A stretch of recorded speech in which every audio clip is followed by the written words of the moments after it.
ईरानी जहाज पर लेकिन अटैक हो गया है। क्या फिर से जंग छिड़ जाएगी? कल मैंने आपको दिखाया था कि कैसे ईरान ने भारत के जहाज पर अटैक किया था। ईरानी गनबोट ने न सिर्फ भारत बल्कि फ्रांस का भी जहाज था जिस पर हमला किया, और उसके बाद से भारत ने नाराजगी और ऐतराज जताया था।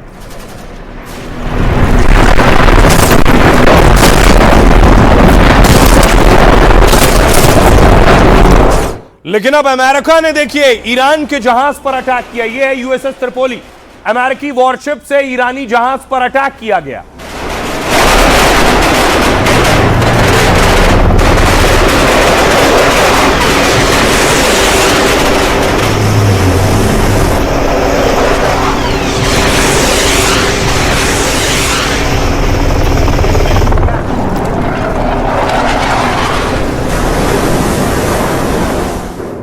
तो न सिर्फ अमेरिका ने अटैक किया बल्कि रात के अंधेरे में अमेरिका ने ईरान के जहाज पर कब्जा भी कर लिया। ये वही हेलीकॉप्टर आप देख रहे हैं।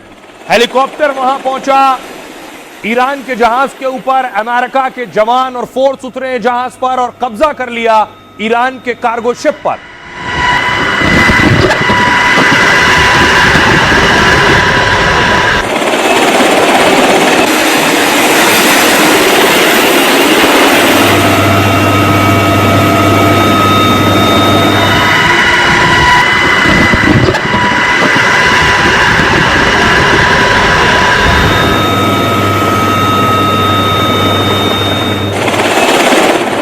और उसके बाद अभी भी अमेरिका के कब्जे में है ईरान का जहाज। कुछ इस तरह से ईरान के जहाज पर कब्जा किया गया।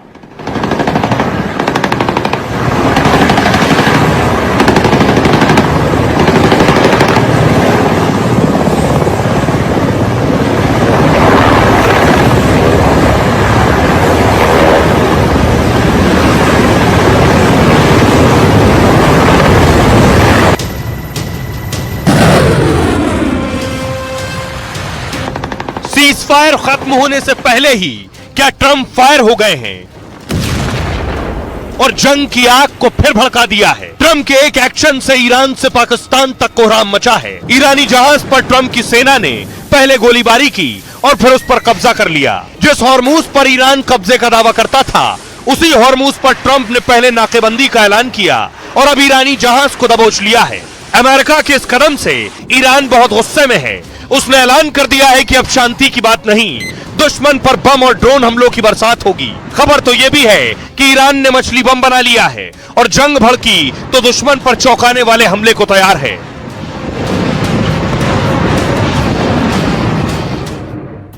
जो हालात हैं, सोचिए बातचीत होने जा रही उससे पहले ये टेंशन है। लेकिन अमेरिका ने जब ईरान के जहाज पर कब्जा किया उससे पहले वार्निंग दी थी कि वापस लौट जाओ, लेकिन वो नहीं वापस लौटा। तो उसके बाद ये हुआ। ये वार्निंग की भी तस्वीरें, वार्निंग की भी आवाज है अमेरिकी युद्धपोत से। Motor vessel Tosca, vacate your engine room. We're prepared to subject you to disabling fire. Motor vessel Tosca, अपना इंजन कक्ष खाली करें। हम आपको निष्क्रिय करने के लिए फायरिंग कर रहे हैं। ये जो आप सुन रहे थे ये वो वार्निंग है जो ईरानी जहाज को अमेरिका की तरफ से दी जा रही थी। और इस वार्निंग के बाद क्या हुआ? वार्निंग के बाद अटैक हुआ अमेरिकी वॉरशिप से। ये जो आप देख रहे हैं ये वॉरशिप गन, इससे हमला हुआ कार्गो पर।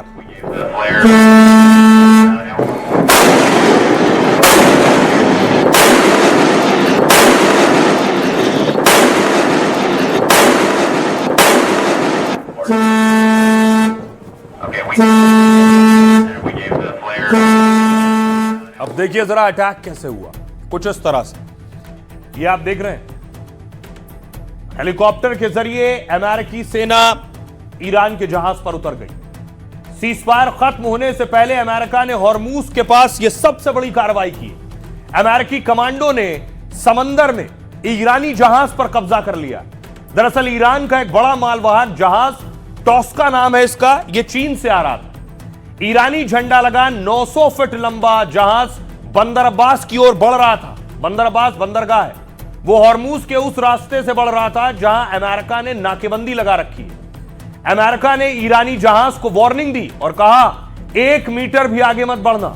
6 घंटे तक अमेरिका ने लगातार वार्निंग दी, ईरानी जहाज ने कोई जवाब नहीं दिया।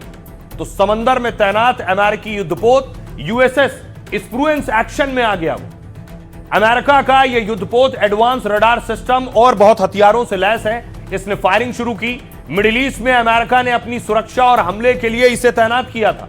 यूएसएस स्प्रूएंस टोमाहॉक जैसी मिसाइलों और MK-45 सुपर गन सिस्टम से लैस होता है।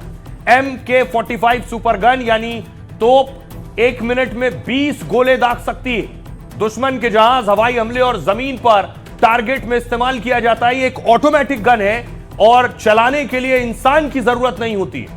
ईरानी जहाज को रोकने के लिए अमेरिका ने इसी का इस्तेमाल किया। उसके बाद क्या हुआ? अमेरिकी कमांडो ने कहा टॉस्को के इंजन रूम को खाली करो, हम हमला कर रहे हैं। फिर अमेरिकी कमांडो ने 3 राउंड फायरिंग की। समंदर गोलियों की आवाज से गूंज उठा। तोप से दागी गोली सीधे जहाज के इंजन रूम पर लगी और उसकी रफ्तार थम गई। जैसे ही ईरानी जहाज रुका, उसके ऊपर हेलीकॉप्टर मंडराने लगे और फिर रस्सियों के सहारे कई मरीन कमांडो टॉस्का जहाज पर आ गए। यह अमेरिका की 31वीं मरीन यूनिट के कमांडो थे जो यूएसएस त्रिपोली से आए थे। 3500 मरीन सैनिक के साथ यूएसएस त्रिपोली पिछले 1 महीने से ईरान के पास तैनात है और एक इशारा मिलते ही समंदर में ईरान के बड़े जहाज पर कब्जा कर लिया गया है।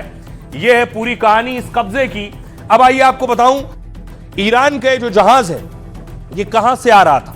दरअसल ये चीन से आ रहा था। चीन से ये हॉर्मूज की तरफ जा रहा था, बस वहीं पकड़ लिया गया। ये आप देख रहे हैं मैप, ये हिंद महासागर, वो अरब सागर, ये चीन, और यहां से चला है ये शिप जो आप देख रहे हैं। इसे मूव कीजिए आगे प्लीज। ये यहां से शिप चलना शुरू हुआ और ये आगे बढ़ता हुआ मलेशिया से स्ट्रेट ऑफ मलक्का होते हुए हिंद महासागर, अरब सागर होते हुए आगे बढ़ाइए इसको, और ये यहां से हॉर्मूज की तरफ जा रहा था। यही ओमान की खाड़ी आप देख रहे हैं, ओमान की खाड़ी पर अटैक हुआ और उसके बाद इसे कब्जे में ले लिया गया है। यह चीन से आ रहा था। इस पर चीन ने भी ऐतराज जताया है। आइए अब आपको सुनवाता हूं, सुनिए जरा क्या कुछ कह रहे हैं ट्रंप और जुल्फागिरी। हमें नहीं पता कि सीज फायर जारी रहेगा या नहीं। शायद हम अब और युद्ध विराम आगे ना बढ़ा पाएं, लेकिन हार्मूज पर हमारी नाकाबंदी जारी रहेगी और किसी ने इसे तोड़ने की कोशिश की तो हमें फिर से बमबारी शुरू करनी पड़ेगी। हर हालत के लिए हम तैयार हैं। दुश्मन के कदम के हिसाब से हमारी रणनीति और एक्शन होगा।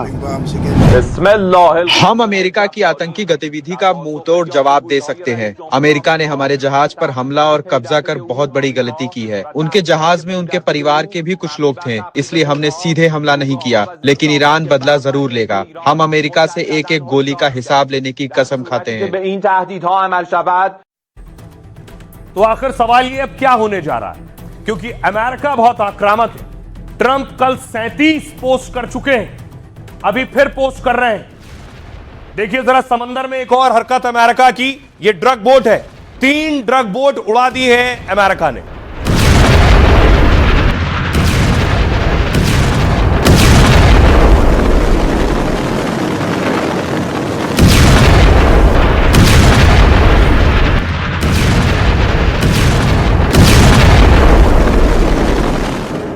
तो अमेरिका ने ईरान का जहाज कब्जे में लिया, तो दूसरी तरफ ईरान ने भी दावा यह है कि अमेरिका के बहुत खास यूएसएस त्रिपोली पर ड्रोन से अटैक किया है।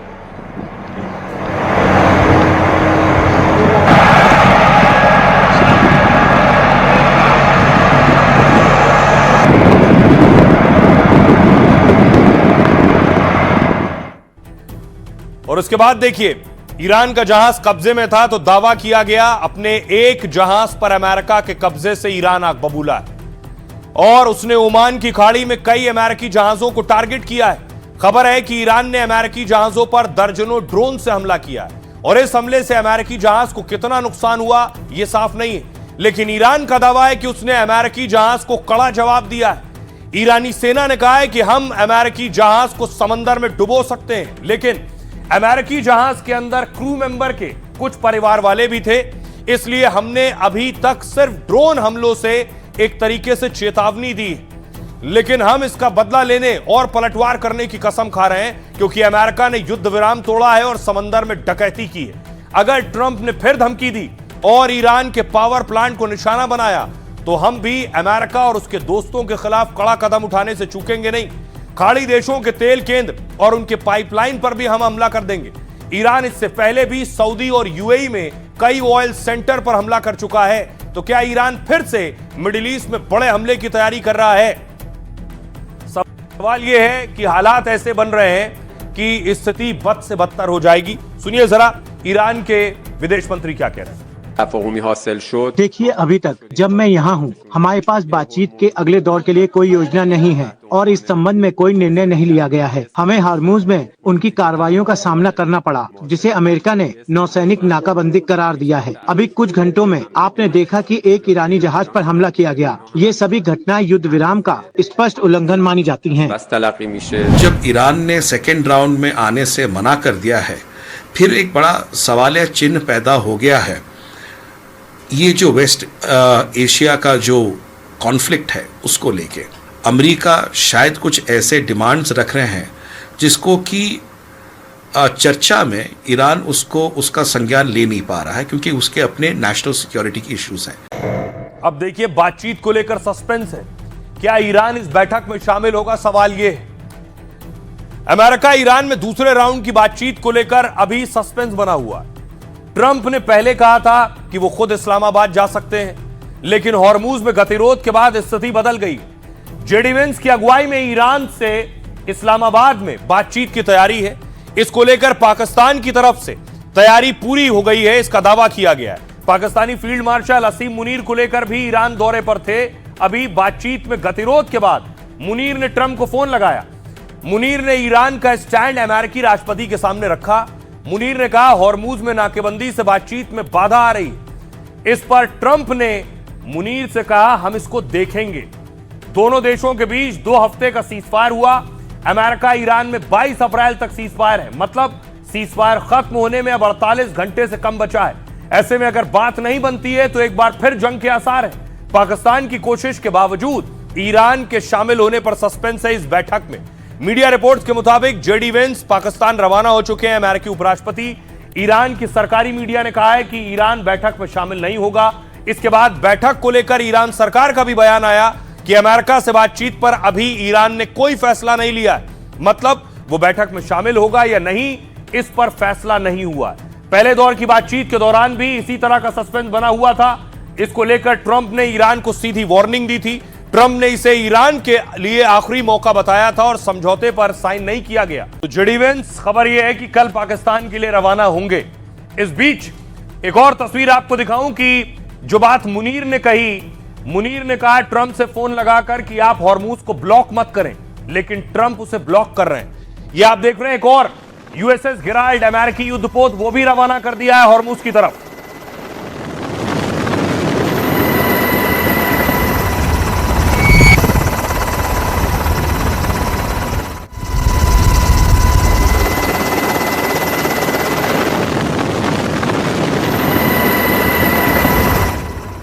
अमेरिका की कोशिश है पूरे समंदर की नाकेबंदी। अमेरिकी वॉरशिप किसी भी जहाज को देख रहे हैं, उसे वार्निंग दे रहे हैं, यहां से नहीं निकल सकते हो। सुनिए। United States warship 115. You are entering the area of a military blockade. This blockade of Iranian port will be enforced and applies to all vessels regardless of flag. Any vessel with further intent to enter or exit an Iranian port will be subject to the right of visit and search in accordance with international law. If you attempt to run the blockade, we will compel compliance with force. Over. ये संयुक्त राज्य America का युद्धपोत 115 है। सैन्य नाकाबंदी वाले क्षेत्र में प्रवेश कर रहे हैं। यदि नाकाबंदी ईरानी बंदरगाहों पर लागू होगी, चाहे उनका इरादा ईरानी बंदरगाह तक पहुंचने का हो या फिर ना हो, अंतर्राष्ट्रीय कानून के अनुसार निरीक्षण और तलाशी का अधिकार लागू होगा। यदि आप नाकाबंदी तोड़ने का प्रयास। तो आप देख रहे हैं अमेरिका के युद्धपोत क्या कर रहे हैं। अमेरिका ने 1 दर्जन से ज्यादा युद्धपोत और डिस्ट्रॉयर उतार दिए। ये आप देख रहे हैं, ये है यूएसएस गिराल्ड R4। ईरान की घेराबंदी के लिए गिराल्ड पश्चिमी एशिया में वापस आ गया है। दुनिया का सबसे बड़ा विमान वाहक पोत लाल सागर में उतरा है। यह युद्धपोत 25 मंजिला इमारत जितना ऊंचा है। इसमें 75 से ज्यादा F-18 जैसे फाइटर विमान तैनात हो सकते हैं। लाल सागर से पहले 1 महीने तक भूमध्य सागर में तैनात था। यूएसएस गिराल्ड परमाणु संचालित विमान वाहक युद्धपोत है और अमेरिका के कई अहम मिशन में गिराल्ड वॉरशिप शामिल रहा है। वेनेजुएला में हमले और मादुरो की गिरफ्तारी में भी शामिल था और अब ईरान पर दबाव बढ़ाने में फिर मिडिल ईस्ट में आ गया है। तो अकेले गेराल्ड नहीं है, ये आप देख रहे हैं, ये है यूएसएस अब्राहम लिंकन। अरब सागर में अब्राहम लिंकन पहले से तैनात है। अमेरिका का खास युद्धपोत हॉर्मूज के पास तैनात है और इसके साथ 11 गाइडेड मिसाइल डिस्ट्रॉयर्स का बेड़ा मौजूद है। ये चलते फिरते एयरबेस की तरह काम करता है। 40 से ज्यादा फाइटर जेट, 7,000 सैनिक तैनात हो सकते हैं। अब्राहम लिंकन पर ईरान ने कई बार ड्रोन अटैक की कोशिश की है, लेकिन लिंकन ने अपनी मिसाइल और डिफेंस से हर हमले नाकाम कर दिए। अगला देखिए जरा, यह है USS George W.H.W. Bush. Middle east में ट्रंप का अपना तीसरा बड़ा युद्धपोत है। ये समंदर में अमेरिका के नए दैत्य का नाम है यूएसएस जॉर्ज H.W. बुश। ये अमेरिकी युद्धपोत किसी देश की सेना को अकेले तबाह कर सकता है। इस पर F-35 जैसे 90 लड़ाकू विमान और हेलीकॉप्टर तैनात हो सकते हैं। यह खतरनाक परमाणु पनडुब्बी और क्रूज मिसाइलों से लैस है। करीब 6,000 अमेरिकी सैनिकों का काफिला भी इसमें तैनात होता है। साथ ही मल्टीलेयर सिक्योरिटी और मिसाइल डिफेंस सिस्टम से लैस है। 1200 किलोमीटर तक दुश्मन के हर तरह के हमले को नाकाम कर सकता है। इस पर 2 परमाणु रिएक्टर लगे और बिना ईंधन के 20 साल तक चल सकता है। यह खासियत है। अब देखिए, ट्रंप ने चारों तरफ नाकेबंदी कर दी है, ब्लॉक कर दिया है हॉर्मूज को। और उसके बाद देखिए क्या है, तस्वीर में आपको दिखाऊं, जो ईरान एम्बेसी ने ट्वीट की है वो ट्रंप को बना दिया है आइंस्टीन कह लीजिए शिक्षक। और देखिए बोर्ड पर क्या लिख रहे हैं, block plus block is equal to unblock. यानी कभी वो कहते हैं ब्लॉक है, कभी कहते हैं अनब्लॉक है, फिर कहते हैं ब्लॉक है। तो उनका मजाक उड़ाया इस तरह से इस नक्शे में कि ट्रंप आखिर कर क्या रहे हैं। आइए अब आपको सुनवाऊं, सुनिए जरा। दुनिया की नजर ट्रंप की हरकतों पर भी है। क्या कुछ कह रहे हैं डिफेंस एक्सपर्ट टीपी त्यागी।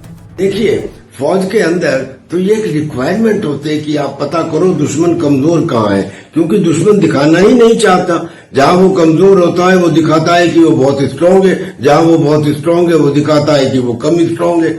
इसके लिए जो अमेरिका की आर्मी है उससे तो डोनाल्ड ट्रंप का शुक्रगुजार होना चाहिए, क्योंकि ट्रंप साहब जिस तरह की बातें करते हैं उनसे कोई पता लगा ही नहीं सकता कि एक्चुअली ये क्या करने वाले हैं। इसी को तो डिसेप्शन, सरप्राइज कहते हैं, इसी को तो षड्यंत्र या झूठ कहते हैं।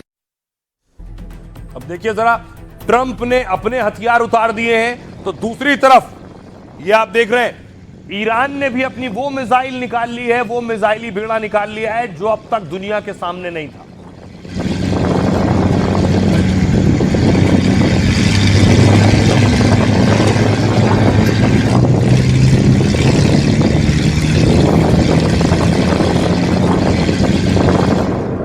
इस जंग में ईरान के वो हथियार सामने आए हैं जिसके बारे में दुनिया को पता नहीं था, खासतौर से अमेरिका को और इजराइल को।